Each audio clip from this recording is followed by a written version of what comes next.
So what is the popping noise that I hear with an adjustment? And that's a question I get all the time.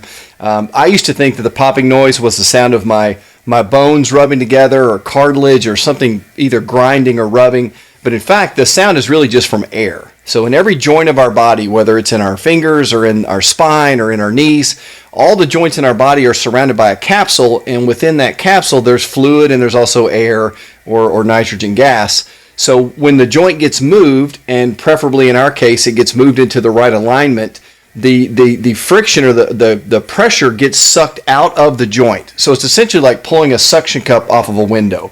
So it's nothing grinding, it's nothing rubbing, it doesn't cause arthritis. It's actually just air, kind of like a suction cup off of a window.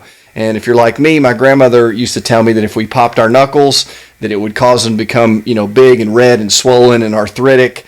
And that's just quite simply not true. Sorry, Grandma.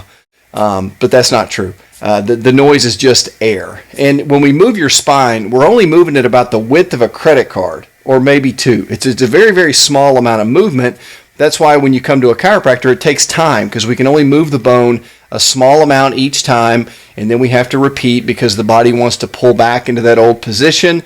And if you want to move everything all at once, that's called surgery. If you do it slowly over time, that's the chiropractic approach. So I hope that helps.